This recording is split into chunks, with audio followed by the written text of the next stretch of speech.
Os destaques da semana entre os julgamentos do plenário do Supremo Tribunal Federal, você confere aqui na TV Justiça.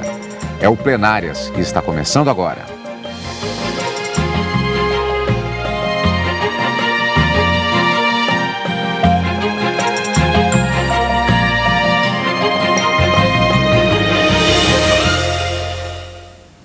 Hoje, com os principais momentos das sessões dos dias 28 e 29 de agosto de 2013. Karina, andamos mais um pouquinho no julgamento dos recursos, especificamente os embargos de declaração, na ação penal 470. Essa semana foi bastante produtiva, já que 5 embargos de declaração foram resolvidos pelo plenário do Supremo Tribunal Federal e começou já o julgamento dos embargos de declaração de João Cláudio Genu, mas ainda não finalizado em razão de um pedido de vista do ministro Roberto Barroso, levantado uma dúvida, na verdade, por conta dos comentários feitos pelo ministro Ricardo Lewandowski acerca da aplicação da dosimetria da pena no crime de lavagem de dinheiro. Nós vamos destrinchar um pouco mais adiante no nosso programa. Mas uma semana bastante produtiva, já prometido para a próxima semana, inclusive a continuidade dos julgamentos, inclusive desse embargo de declaração de João Cláudio Genu, com uma possibilidade de finalização dessa fase da recursal, pelo menos dos embargos de declaração na ação penal 470 para a semana que vem. Com a possibilidade, isso sendo concluído realmente, que passemos aos chamados embargos infringentes, mas isso é uma outra história. Exato. Vamos, portanto, verificar como foi o andamento das sessões do Supremo Tribunal Federal nesta semana. Na sessão desta quarta-feira, o plenário analisou os embargos de declaração apresentados pelas defesas dos réus Marcos Valério, José Genuíno e Pedro Henri. Os ministros retomaram a análise dos valores das multas aplicadas ao publicitário Marcos Valério. Foram mantidos os 93 dias multa tanto para o crime de lavagem de dinheiro quanto de corrupção ativa. Já o valor de cada dia multa foi reduzido de 15 para 10 salários mínimos. O ministro Celso de Mello justificou que não havia discrepância, como alegava o réu. A parte dispositiva do acórdão reflete com absoluta fidelidade a condenação deste embargante à pena de 93 dias multa. A discrepância existe apenas no que se refere ao número de salários mínimos, não 15 como constou, mas na verdade 10 salários mínimos. O ministro Ricardo Lewandowski apresentou 2 divergências. A totalização das penas não estaria no acórdão e que haveria contradição na dosimetria do crime de formação de quadrilha. A sentença precisa ser líquida, precisa constar o total para que não haja nenhum equívoco por parte do juízo da execução. Até porque, como nós sabemos, os benefícios prisionais, os benefícios da lei de execução penal são calculados sobre o total da pena. Para o presidente do Supremo, ministro Joaquim Barbosa, o tempo de todas as penas está totalmente esclarecido. Foi dito claramente ao final do voto qual era, qual era a condenação, qual era a pena de multa.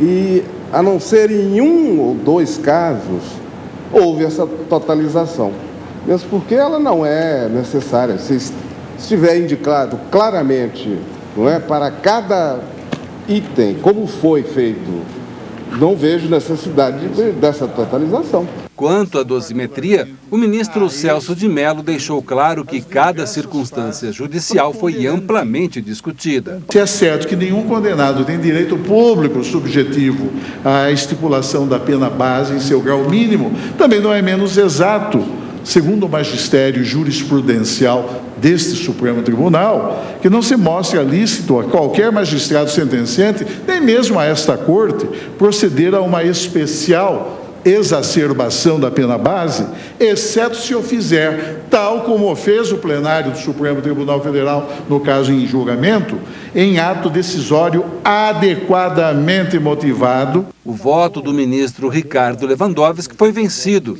Os demais ministros acompanharam o voto do presidente do Supremo, o ministro Joaquim Barbosa. Os ministros também julgaram os embargos de declaração do deputado federal José Genuíno, condenado por corrupção ativa e formação de quadrilha, a 6 anos e 11 meses, mais multa de R$ 468 mil. Ele alegou cerceamento do direito de defesa, além de omissão, obscuridade e contradição nos votos dos ministros Luiz Fux, Rosa Weber, Celso de Mello e do presidente do Supremo na época, ministro Aires Brito. Acolhidos parcialmente os embargos, única e exclusivamente para correção de erro material. O último caso analisado nesta quarta-feira foi o do deputado Pedro Henri, condenado ao pagamento de multa de R$ 932 mil por corrupção passiva e lavagem de dinheiro. Ele alegava dúvida e contradição por ter sido absolvido do crime de formação de quadrilha, mas não quanto à lavagem de dinheiro. Por unanimidade, os embargos de declaração de Pedro Henri foram rejeitados.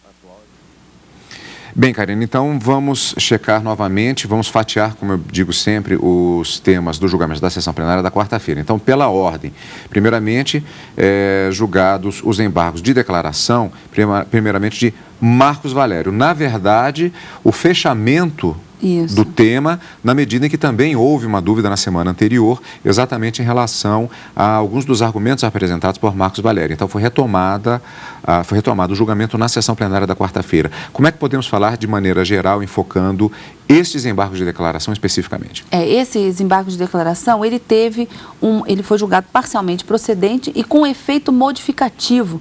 Por quê? Os ministros entenderam que realmente havia uma contradição entre o que estava previsto no acórdão e o extrato do julgamento que teria sido publicado. O extrato da ata do julgamento teria sido publicada com uma incorreção. No julgamento, prevaleceu o voto do ministro Ricardo Lewandowski, que, como a gente disse, era revisor da ação penal à época, e acabou prevalecendo o seu voto no que tange à pena pecuniária, a pena acessória, o valor da multa que deveria ser aplicada a Marcos Valério nos crimes de lavagem de dinheiro e de corrupção. Mas no extrato da ata saiu o quanto de pena, de multa que deveria ser aplicada a ele, prevalente no voto do ministro Joaquim Barbosa. Ora, se no julgamento prevaleceu o voto do ministro Ricardo Lewandowski e no acórdão também, no extrato da ata do julgamento, deveria ter saído o voto do ministro Ricardo Lewandowski, que houve uma confusão. Então, havia sim uma contradição, os ministros reconheceram e acabaram fazendo prevalecer o voto do revisor no sentido de condená-lo a 93 dias multa para cada um dos crimes, né, tanto de lavagem ou de corrupção, pelo qual Marcos Valério teria sido condenado, e o valor desse dia multa, que constava como cada um desses dias multa, como 15 salários mínimos, na verdade, pelo voto do ministro Ricardo Lewandowski, deveriam ser 10 dias multas. Feita a correção, aplicado, portanto, o efeito modificativo nesses embargos de declaração, acolhidos parcialmente apenas para modificar esse ponto. Nas demais questões alegadas de omissões que eventualmente teria havido nesse acórdão, os ministros refutaram todos os outros argumentos, dando parcial provimento, portanto, apenas nessa questão. Aliás, esse é um ponto importante, Karina, que é o fato de que nós temos, nestes embargos de declaração, vários argumentos normalmente apresentados. São sequências de argumentos no sentido de tentar modificar eventualmente aspectos da sentença que já foi prolatada, que já foi dada pelo plenário do Supremo Tribunal Federal.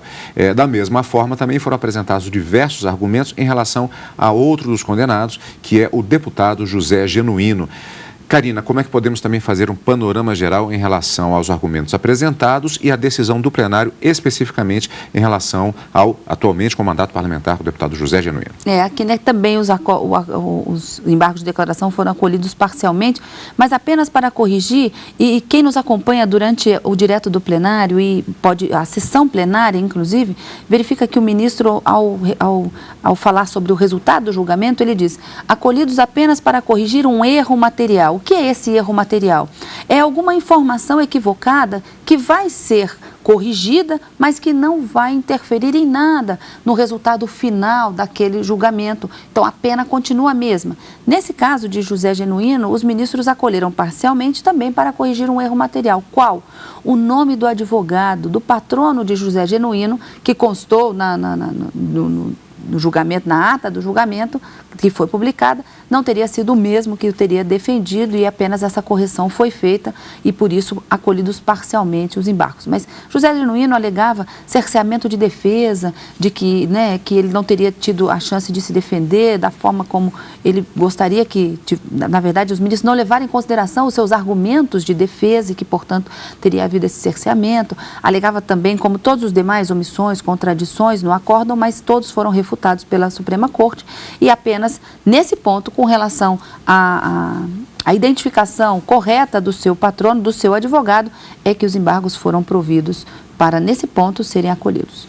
Fechando a sessão plenária da quarta-feira, embargos de declaração de Pedro Henrique. Nesse caso, foram rejeitados por unanimidade, votação unânime, não havia nada do que foi argumentado nesses embargos de Pedro Henrique, foram acolhidos pela Suprema Corte e aqui nesse caso, votação unânime. O que a gente verifica é que, por vezes, o ministro Ricardo Lewandowski diverge em alguns pontos, mas de forma mínima, na maioria dos pontos alegados de omissão, contradição e obscuridade, que são os requisitos para que os embargos de declaração sejam julgados, o ministro Ricardo Lewandowski concorda com o relator ministro Joaquim Barbosa. Apenas em alguns pontos é que ele pontua uma diferença ou uma divergência, mas na grande maioria acaba prevalecendo sempre o voto do ministro Joaquim Barbosa. E nesse caso de Pedro Henrique, a votação foi unânime, sequer o ministro Ricardo Lewandowski levantou alguma divergência. Aliás, tem havido alguns pontos coincidentes das sessões. A maioria dos embargos, nos seus diversos aspectos, eles têm sido rejeitados, alguns por voto unânime, por unanimidade, outros por maioria. Exato. E também, algo também interessante alguns posicionamentos que têm sido manifestados, havia uma expectativa nesse sentido, com relação aos votos dos novos componentes do plenário do Supremo Tribunal Federal. O próprio ministro Roberto Barroso, por exemplo, o último empossado, ele já se manifestou diversas vezes no sentido de que, se tivesse participado do julgamento, talvez tivesse tido um posicionamento diverso, mas respeitava a decisão tomada e até agora ele também tem votado, apesar de se manifestar nesse sentido em relação ao julgamento da ação penal propriamente dita, 470, nos embargos ele tem também votado no sentido da manutenção das decisões da Suprema Corte, antes na ação penal 470, questionamentos feitos agora nos embargos de declaração. E o ministro Teori Zavascki também, como não participou do julgamento da ação penal 470, eles têm ficado atrelados a esses requisitos de admissibilidade dos embargos de declaração, ou seja, a existência ou não de clareza do acórdão, de contradições ou de omissões. Por quê? Nessa fase, não dá para se revisar o julgamento e tentar reverter o julgamento como alguns recorrentes tentam fazer nos seus recursos. Então, o ministro Teori Zavascki, por duas ou três vezes, eu já o vi se manifestando no plenário no sentido, esse ponto que o recorrente traz não deve ser analisado agora em sede de embargo de declaração. Possivelmente, após o trânsito em julgado, uma ação revisional, uma ação de revisão criminal pode tentar reverter aquele caso, como, por exemplo, a aplicação da dosimetria da pena em alguns pontos em que foram discutidos, mas não aqui em sede de embargos de declaração. Então, os ministros eles têm se atentado aos requisitos dos embargos de declaração. Então, esse tem sido o posicionamento tanto do ministro Barroso quanto do ministro Teori Zavascki, que não participaram do julgamento da ação penal. Um outro ponto que também tem sido coincidente é o fato de que nós temos tido o julgamento de embargos de declaração e, ao final das sessões, também tem havido uma outra coincidência. Dúvidas que têm sido levantadas em relação a alguns desses processos. Tivemos agora a continuidade do julgamento de Marcos Valério, encerrado justamente os embargos de declaração, e na primeira semana de julgamentos nós tivemos uma situação relativa ao caso do Bispo Rodrigues, que teve a continuação justamente na semana posterior. E na quinta-feira nós tivemos novamente também um ponto que ficou, como você já adiantou, a ser abordado na próxima sessão por conta do pedido de vista do ministro Roberto Barroso. Vamos já analisar essas questões, Karina? Primeiro vamos conferir o panorama geral de como foi a sessão plenária da quinta-feira, dia 29. Mais embargos de declaração foram julgados e o repórter Adilson Mastelari também acompanhou. Os ministros examinaram as alegações do empresário Cristiano Paz, ex-sócio do publicitário Marcos Valério. A defesa alegou erro material no somatório das penas, omissão, contradição e obscuridade em vários pontos do acórdão. quase todas as alegações foram rejeitadas, vencidos apenas os ministros Marco Aurélio e Ricardo Lewandowski. A Corte acolheu somente a alegação de erro material referente ao total da pena que constava na decisão para retirá-la do texto. A correção matemática, no caso, é desnecessária, da mesma forma que erros gramaticais também não conduzem à necessidade de correção do acórdão por erro material. É que esse somatório das penas não foi submetido à votação, mas sim as penas individualizadas aplicadas a cada um dos réus que foram condenados. Os ministros analisaram também os embargos de declaração do ex-ministro-chefe da Casa Civil, José Dirceu. O presidente do Supremo rejeitou todas as alegações da defesa. Divergiram os ministros Dias Toffoli, Ricardo Lewandowski e Marco Aurélio, quanto à dosimetria aplicada ao crime de quadrilha. Entendo que tal fato circunstancial, valorado duplamente na primeira e na segunda fase, com a devida vênia novamente, em sua essência, é o mesmo. O que a meu sentir, configura bis in idem. Os demais seguiram o voto do presidente da Corte. Nada se mostra mais lesivo aos valores que informam a ordem democrática e republicana e, por consequência, a própria integridade da paz pública, que é o bem jurídico penalmente tutelado pela punição que se faz ao delito de quadrilha, do que a presença na condução do Estado e das agremiações políticas de altos dirigentes governamentais e partidários, integrantes de quadrilha formada e constituída para corromper o poder. No julgamento da ação penal 470, José Dirceu foi condenado a 10 anos e 10 meses de prisão e 260 dias multa pelos crimes de formação de quadrilha e corrupção ativa. As penas foram mantidas no julgamento desta quinta-feira. Pois é, Karina, então vamos checar como foi a sessão plenária da quinta-feira, fatiando mais uma vez. Pela ordem, embargo de declaração de Cristiano Paz. No caso do Cristiano Paz, os ministros, e aqui por maioria também, porque o ministro Ricardo Lewandowski divergiu em um ponto no que tratava de, buscava-se com esses embargos de declaração, que fosse declarado o total da pena ao qual Cristiano Paz teria sido condenado. E na quarta-feira esse ponto já havia sido discutido pela Suprema Corte, de que os embargos de declaração não teria esse condão e, portanto, nesse ponto havia sido rejeitado. Mas o ministro Ricardo Lewandowski coloca esse ponto novamente e o que ficou acordado aqui do acolhimento parcial desses embargos de declaração foi apenas para suprimir da parte final do voto do ministro Joaquim Barbosa, que nessa condenação prevaleceu, o total da pena que havia sido declarada, porque ele questionava nos embargos que o total da pena declarada no acórdão não era o equivalente ao que ele realmente teria sido condenado, inclusive até teria sido condenado a uma pena maior, e ele buscava esse esclarecimento nos embargos de declaração. Então, para resolver o problema, já que na quarta-feira os ministros já haviam decidido que não deveria haver esse somatório feito pela Suprema Corte, a declaração do quantum de pena cada um dos réus deveria cumprir, o ministro Joaquim Barbosa julgou parcialmente procedente os embargos para retirar da parte do seu voto aquela expressão em que ele computava a pena total de Cristiano Paz. Apenas nesse ponto, então, na verdade, sem efeitos modificativos também, um erro, simplesmente, nenhum erro, né? É uma supressão que foi feita do acórdão no voto do ministro Joaquim Barbosa. Embargos de declaração de José Dirceu. No caso dos embargos de José Dirceu, houve uma discussão um pouco maior sobre uma questão que foi trazida do bis in idem, ou a proibição desse princípio do bis in idem. Bis in idem significa que você não pode ser condenado duas vezes pelo cometimento de um mesmo crime.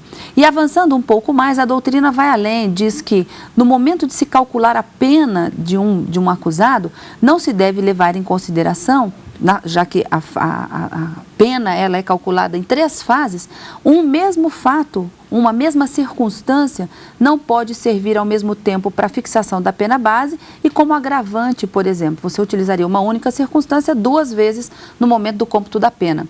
Nesse caso de José Dirceu, o ministro Dias Toffoli abriu a divergência em relação ao ministro Joaquim Barbosa para entender que teria havido sim um bis in idem, ao se considerar a circunstância, o fato de que José Dirceu teria sido o mandante, o coordenador de toda a trama que levou às condenações, tanto na fixação da pena base, como na agravante, na aplicação do artigo 62, inciso 1 do Código Penal.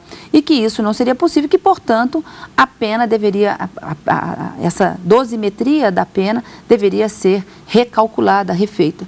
Nesse ponto, ele foi seguido pelo ministro Ricardo Lewandowski, que entendia também que estaria havendo essa circunstância, estaria sendo valorada em duplicidade, e o ministro Marco Aurélio também entendeu da mesma forma, mas não foi esse o entendimento que prevaleceu no plenário do Supremo Tribunal Federal, rejeitados integralmente os embargos de declaração de José Dirceu, vencidos a maioria, não é, e conduzidos pelo voto do ministro Joaquim Barbosa. E por último, na sessão da quinta-feira, os embargos de declaração de João Cláudio Jeanu, que digo que mantiveram o ritmo exatamente por conta da situação que foi característica das últimas semanas, das semanas de julgamento até agora, dos recursos, dos embargos de declaração na ação penal 470, que foi o fato de que este julgamento ele deve ser concluído na próxima semana. Aqui o ponto polêmico foi justamente no crime de lavagem de dinheiro e a dosimetria da pena mais uma vez. Tanto João Cláudio Jeanu como os parlamentares Pedro Henri e Pedro Correia, eles foram condenados por lavagem de dinheiro dentro das mesmas circunstâncias, ou seja, foram condenados por lavagem de dinheiro por 15 vezes. E como não se aplicou a regra do concurso material das penas, ou seja, ele foi condenado 15 vezes por lavagem de dinheiro, mas as penas não se somam nas 15 vezes, os ministros aplicaram a teoria, a regra do crime continuado. E, de acordo com o Código Penal, aplicando-se essa regra, aumenta-se a pena, pega a pena de um crime apenas de lavagem de dinheiro, como se ele tivesse cometido um só, e aplica a majorante, vamos dizer assim, de 1/3 ou 2/3 do crime continuado. E a alegação aqui de João Cláudio Jeanu é de que os mandantes, né, os possíveis mandantes do crime de lavagem de dinheiro, que teriam sido os parlamentares, tiveram aumentada sua pena à base de 1/3 em razão da continuidade delitiva. E ele, que teria sido mandado, né, o assessor, teria tido na sua condenação o aumento de 2/3 em razão da continuidade delitiva. Então, haveria aqui uma desproporcionalidade, uma aplicação de forma desigual do crime continuado, da causa de aumento de pena em razão do crime continuado. Houve uma dúvida aqui que foi sugerida pelo ministro, nesse caso, nessa contradição, o ministro Roberto Barroso preferiu pedir vista e na semana que vem, na quarta-feira, a promessa é de que esse seja o primeiro julgamento da sessão da quarta-feira para finalizar mais um embargo de declaração com o resultado final. E logo que pediu visto, o ministro Roberto Barroso disse, inclusive, que há outro embargo de declaração com essa mesma observação de que teria havido essa diferença em relação ao crime continuado e que talvez deve ser julgado também na semana que vem de Breno Fischberg. Então, vamos aguardar a semana que vem a conclusão do julgamento desses embargos e dos demais que agora faltam poucos. E vamos acompanhar ao vivo direto do plenário. E a semana também foi marcada no Conselho Nacional de Justiça pela cerimônia de posse de 8 novos conselheiros. Eles vão exercer um mandato de 2 anos e analisar causas importantes envolvendo o controle interno do Judiciário. O presidente do CNJ e do STF, ministro Joaquim Barbosa, deu boas-vindas aos novos conselheiros. Junto com ele, na mesa de honra, o vice-presidente da República, Michel Temer, e a procuradora-geral interina da República, Helenita Ascioli. Cada um dos novos conselheiros assinou o termo de posse. A desembargadora Ana Maria Duarte Amarante Brito, do Tribunal de Justiça do Distrito Federal. O desembargador Flávio Portinho Cirângelo, do Tribunal Regional do Trabalho da 4ª Região. A juíza Débora Ciossi, do Tribunal de Justiça do Estado de São Paulo. O juiz Saulo José Casale Bahia, do Tribunal Regional Federal da 1ª Região. O juiz do Trabalho Rubens Curado Silveira. O promotor de Justiça Gilberto Valente Martins, o único reconduzido a mais 2 anos de mandato. O advogado Paulo Eduardo Pinheiro Teixeira e o consultor legislativo do Senado, Fabiano Augusto Martins Silveira. Todos ocuparam seus lugares no plenário. Fiscalizar o cumprimento dos deveres funcionais dos magistrados exigirá equilíbrio, serenidade e, especialmente, amor à justiça.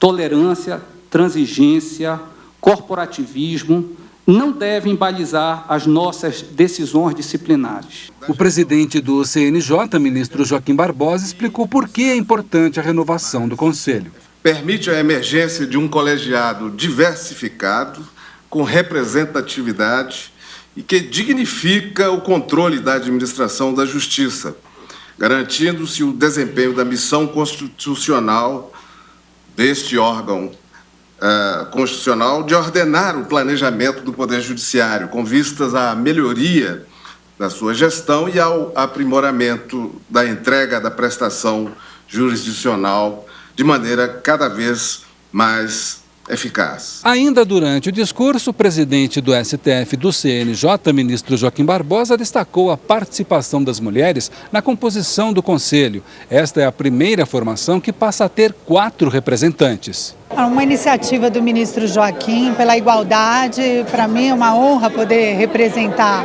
a magistratura paulista e ser uma mulher. Eu acho que essa novidade no Conselho com 4 mulheres é um grande avanço para o Judiciário. Todos sabem que terão um grande desafio. É o momento em que a nova composição começa a buscar os seus primeiros entendimentos e, pessoalmente, me sinto muito motivado a participar deste órgão de controle tão importante, tão definitivo para a história do Judiciário brasileiro, cujas iniciativas têm realmente trazido muita qualidade, eficiência e probidade ao poder da República, essencial, como é o Poder Judiciário. No início de setembro, eles já participam da primeira sessão com a nova formação do CNJ. O grande valor do Conselho Nacional de Justiça, como aliás acabou de referir o vice-presidente Michel Temer, é que ele congrega todo um tecido que representa o judiciário brasileiro, com não só os juízes, como é o meu caso, mas os integrantes do Ministério Público, os membros da advocacia e, enfim, essa composição ela vai estabelecer o seu modus operandi, sua maneira de convívio, com certeza, pelo que já se viu, será muito amigável. E assim nós encerramos o nosso programa Plenárias desta semana e, claro, já temos encontro marcado na próxima semana, né, Karina? Na próxima semana, quarta e quinta-feira, com direto do plenário ao vivo e no final de semana com plenárias. E, como sempre, obrigado pela sua companhia. E continue conosco aqui na TV Justiça.